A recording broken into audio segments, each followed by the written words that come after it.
আজ সোমবার 22শে চৈত্র 2026 সালের 6ই এপ্রিল, কন্যা রাশি, কন্যা লগ্ন, ভাগ্য সাইনের জাতক জাতিকাদের আজকের দিনটি কিন্তু মধ্যম প্রকৃতির অতিবাহিত হবে।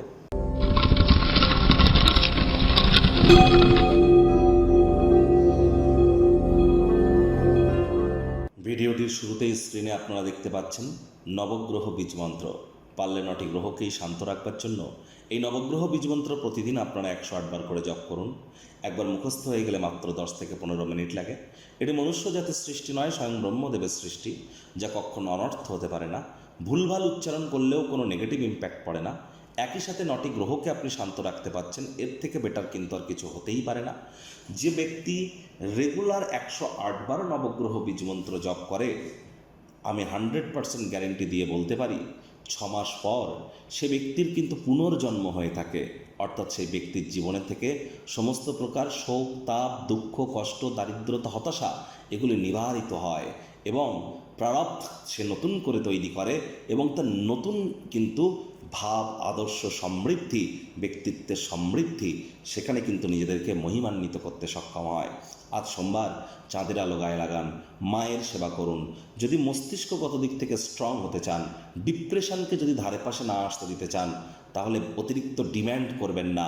ডিম্যান্ড বা চাহিদার বাই প্রোডাক্টই কিন্তু ডিপ্রেশন, মাথায় রাখবেন। অতিরিক্ত চাহিদা থাকলে অতিরিক্ত হতাশাও আসবে। মায়ের সেবা করুন।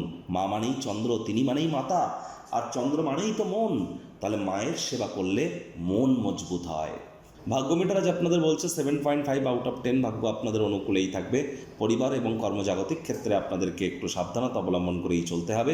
ওজন বুঝে ভোজন গ্রহণ করুন। রাস্তাঘাটে সাবধানে গাড়ি ঘোড়া চালান, তা না হলে কিন্তু অবশ্যই একটু সমস্যায় পড়তে পারেন। অর্থগত ব্যাপারে ইনকাম তো বাড়বে, খরচও বাড়বে, যার কারণে সঞ্চয় ঘাটতি পড়তে পারে। মানি ম্যানেজমেন্ট, মানি সেভিংস সম্পর্কে জ্ঞান বৃদ্ধি করুন।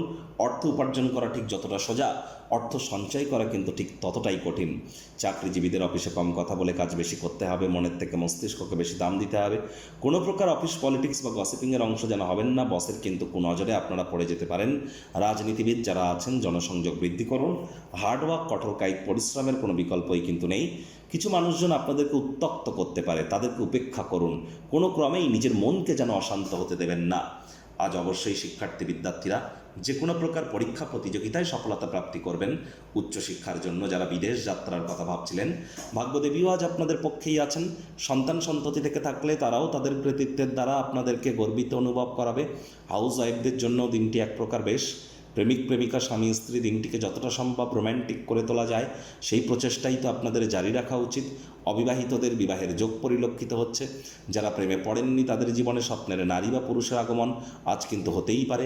একটু প্রচেষ্টা তো আপনাদেরকেও করতে হবে। শত্রুপক্ষ, বিরোধী পক্ষ আজ একটু হলেও শক্তিশালী থাকছে। পরিবারের উপরে জোর করে নিজের মতামতকে জাহির করলেই কিন্তু মারাত্মক ক্ষতি। ছোটোখাটো ব্যাপারে অন্যের বিষয়ে ভুল ত্রুটি দ্বারা স্বভাব থাকলে ত্যাগ করুন। পুরুষ হয়ে থাকলে বিনোদনের খাতে, মহিলা হয়ে থাকলে রূপচর্চার খাতে অতিরিক্ত সময় তো আপনারা ব্যয় করতে পারেন, তবে অতিরিক্ত অর্থের অপচয় করা থেকে বিরত থাকবার প্রচেষ্টা করুন। অবসরকালীন সময়ে মন্দির, মসজিদ, গুরুদ্বারা ভ্রমণ করুন। আধ্যাত্মিক কর্তাকর্ত্রীদের সংস্পর্শে যান, মেন্টাল রিলিফ পাবেন।